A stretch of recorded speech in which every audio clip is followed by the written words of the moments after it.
हमारे सहयोगी रिफत अब्दुल्ला इस वक्त इजराइल से जुड़ रहे हैं। रिफत, बड़ी हलचल आपके पीछे होते हुए अंधेरा भी है, समझाएंगे एक बार क्या हालात वहां पर हैं? देखिए, अभी थोड़ी देर पहले सायरन बजी और यकीन मानिए हमारे सर के ऊपर से मिसाइल चल रहे थे, जोरदार धमाके हुए। हालांकि अभी पता नहीं कि कहां पे ये फटे, लेकिन धमाके जोरदार हुए। और यहाँ पे ये सी साइड है, एक दो जो है वो बिल्कुल समंदर में गिरे और जोरदार धमाके हुए। ऐसा लगता है कि बार बार अब ईरान की तरफ से अटैक किया जा रहा है। हाइफा को निशाना बनाया गया, टेल अवीव को निशाना बनाया गया और साथ ही जो इलात एरिया है जहां पे इसराइल का दूसरा एयरपोर्ट है, उस इलाके में भी एक मिसाइल जो है वो गिरा। तो उसका मतलब है कि ईरान की तरफ से ऐसा इशारा मिल रहा है कि वो सीज फायर के मूड में नहीं है। हालांकि डोनाल्ड ट्रंप ने 5 दिन के लिए सीज फायर किया था एनर्जी सेक्टर को न टारगेट करने के लिए। यानी डोनाल्ड ट्रंप ने कहा कि वो ईरान में एनर्जी सेक्टर को टारगेट नहीं करेंगे। 5 दिन उन्होंने कहा है ट्रंप ने कि हम कोई हमला नहीं करेंगे स्ट्रेट ऑफ हॉर्मुज पर, उसके बाद ये हमले बढ़े हैं या आपको कम होते हुए लग रहे हैं?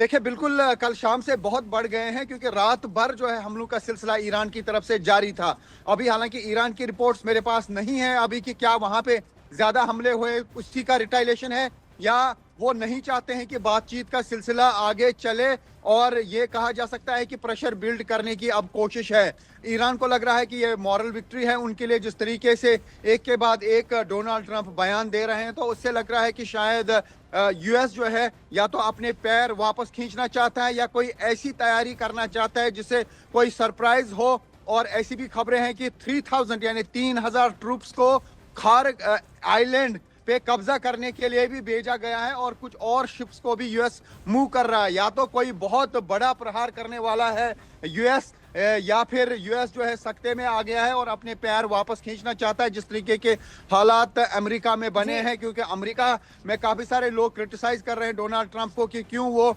इसराइल के लिए अपने फोर्सेस को इस्तेमाल कर रहा है, अपने रिसोर्सेज को इस्तेमाल कर रहा है। और इसी तरीके से ग्लोबल क्राइसिस का भी अब ऐसा लग रहा है कि खतरा है, क्योंकि जिस तरीके के गैस और पेट्रोल के भाव बढ़ गए हैं। जी, क्योंकि आप वहां पर मौजूद हैं, आप ज्यादा बेहतर समझाएंगे, क्योंकि ईरान ये कह रहा है कि ट्रंप तो पीछे हट गए। देखिए, हमारा दबाव जो हम कह रहे थे कि ऊर्जा संयंत्रों को पूरे विश्व में हम बाधित कर देंगे, उसका असर देखने को मिल गया है। लेकिन ट्रंप ये कह रहे हैं कि हम उनके ऊर्जा संवर्धनों पर हमला करने वाले थे, इसलिए ईरान पीछे हट गया है। कौन आपको पीछे हटता हुआ इस वक्त दिख रहा है और कौन स्ट्रॉन्ग पोजीशन में है? देखिए, जो 48 घंटे का अल्टीमेटम ट्रंप ने दे दिया, उसके बाद जरूर ट्रंप पीछे हटा है। क्योंकि ईरान की तरफ से बताया गया कि वो मिडल ईस्ट में 12 ऐसी जगहों पे हमला कर सकते हैं जिससे तबाही होगी। और वाटर डिसैलिनेशन प्लांट जो दुनिया का सबसे बड़ा है मिडल ईस्ट में, उसका नाम भी उसमें था कि वो वहां पे भी अटैक करेंगे।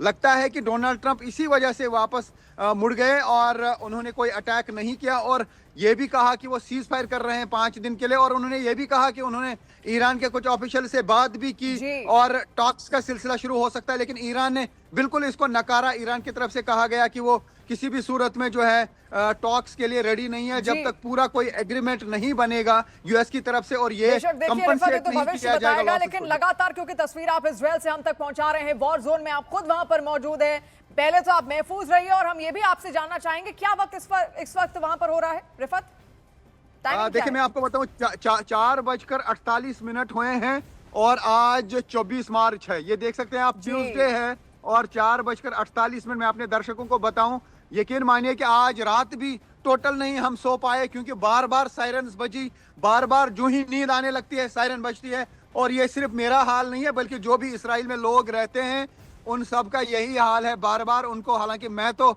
यहाँ पे इर्द गिर्द घूम रहा होता हूँ, जब यहाँ पे मिसाइल आते हैं तो उनको देख पाता हूँ। लेकिन जो बाकी लोग होते हैं, आप देखिए यहाँ पे, नहीं तो इस टाइम भी यहाँ पे लोग एक्सरसाइज वगैरह कर रहे होते हैं, क्योंकि ये बीच का एरिया है, यहाँ पे बीच है। और लेकिन मैं कोशिश करता हूं कि दर्शकों तक हम वो विजुअल्स पहुंचाएं जो यहाँ की एक्शन है। तो यहाँ आप देख सकते हैं कि ये टेल अवीव में सन्नाटा किस तरीके का है, उससे आप अंदाजा लगा सकते हैं। कोई गाड़ी आप यहाँ पे नहीं देखेंगे, क्योंकि थोड़ी देर पहले ही सायरन बज गई थी और अभी भी लोग अंडरग्राउंड बंकर्स में है। यानी यहाँ पे तो लगातार आज रात को लोगों को बंकर में आना पड़ा। हालांकि ये समझा जा रहा था कि शायद ईरान की तरफ से अटैक्स नहीं किए जाएंगे, हो सकता है कि वहां से भी खामोशी हो, क्योंकि जिस तरीके से यूएस प्रेसिडेंट ने 5 दिन के लिए एनर्जी सेक्टर को टारगेट न करने का फैसला किया था। लेकिन क्या वजह है कि ईरान ने फिर से अटैक किए? क्या ईरान चाहता है कि ये जंग जारी रहे ताकि यूएस और इसराइल पे बहुत प्रेशर ज्यादा बने। जरूरी ये है क्योंकि अभी ऐसा ही लग देखिए रहा है। पूरे मिडिल ईस्ट के अलावा पूरे विश्व पर इसका असर पड़ रहा है और जो धमकियां लगातार मिडिल ईस्ट से सामने आ रही है उससे खतरा तो पूरे बिजली का संकट, ऊर्जा का संकट यहां पर पैदा होगा ही होगा। आप देखिए किस तरीके से हमारे जांबाज रिपोर्टर रिफत अब्दुल्ला लगातार ग्राउंड जीरो पर मौजूद है और सुबह के वहां पर 5 बज रहे हैं। आप सोचिए वो मौजूद है इतने अंधेरे में भी और रात भर वो कह रहे हैं वो सोए नहीं। इससे पहले भी कई सारी रिपोर्ट्स उन्होंने हमें दी जो रात के अंधेरे में ही उन्होंने रिकॉर्ड किए, बाकायदा उनके कैमरे सामने वो भी देखा जब मिसाइलें आकर गिर रही थी। और जैसा रिफत हमें जानकारी भी अभी दे रहे थे, रिफत आपके ठीक पीछे एक मिसाइल सुबह के वक्त लगभग रात के वक्त गिरी भी थी। लेकिन आपसे मैं समझना चाहूंगी काफी दिन से, क्योंकि आप इजराइल में रह रहे हैं, किस तरीके से आप देख रहे हैं, क्योंकि पूरे युद्ध के हालात है, गाजा का युद्ध इससे पहले हुआ, इजराइल हमेशा युद्ध के संकटों से घिरा ही रहा है, कैसे वहां की इकोनॉमी चल रही है? हालांकि वहां के बहुत सारे लोग अमेरिका में भी काम करते हैं, लेकिन फिर भी मैं आपसे जानना चाहूंगी कैसे आप वहां की इकोनॉमी चलती हुई देख पा रहे हैं? देखिए, सबसे बड़ी बात है कि यहाँ पे पॉपुलेशन ज्यादा नहीं है और दूसरा ये कि टेक्नोलॉजी के साथ लोग जुड़े हुए हैं, ऑनलाइन ये काम कर पा रहे हैं। लेकिन नुकसान बहुत ज्यादा हुआ है। कल मैं एक होटल के मैनेजर से बात कर रहा था, मैंने कहा कहाँ हैं आप, और उन्होंने कहा कि हमने छुट्टी कर दी और होटल को बंद कर दिया। टूरिज्म सेक्टर पूरी तरह से प्रभावित हुआ है। अभी इसका असर इसराइल को नहीं दिखेगा क्योंकि यूएस की तरफ से पूरा सपोर्ट इन्हें हासिल है, फाइनेंशियल सपोर्ट भी और मिलिट्री सपोर्ट भी। लेकिन आगे पता चल पाएगा कि किस तरीके से यहाँ की इकोनॉमी बिहेव करेगी। हालांकि सरप्राइज तो ये है कि जब किसी जगह पे युद्ध होता है, ईरान में युद्ध चल रहा है, उनकी करेंसी बहुत ज्यादा गिर गई। लेकिन हम ये देख पा रहे हैं कि जब यहाँ पे जून में, मैं तो छोटी सी मिसाल आपको कहूंगा कि जून में जब लिमिटेड वॉर चला उस दिन भी यहाँ पे करेंसी अप थी। यानी मैं आपको बता दूं कि यहाँ पे अगर एक शक्ल की बात करें जो यहाँ की करेंसी है इंडियन, उसमें 24 रुपए आते थे, आज एक शक्ल के 30 रुपए इंडियन करेंसी के आते हैं। तो इनकी करेंसी ऊपर जा रही है। वजह क्या है? यही होगा क्योंकि इन्हें पूरा यूएस का सपोर्ट है और यूएस डॉलर भी ऊपर जा रहा है। तो उससे आप अंदाजा लगा सकते हैं कि इसराइल में किस तरीके का सिस्टम है।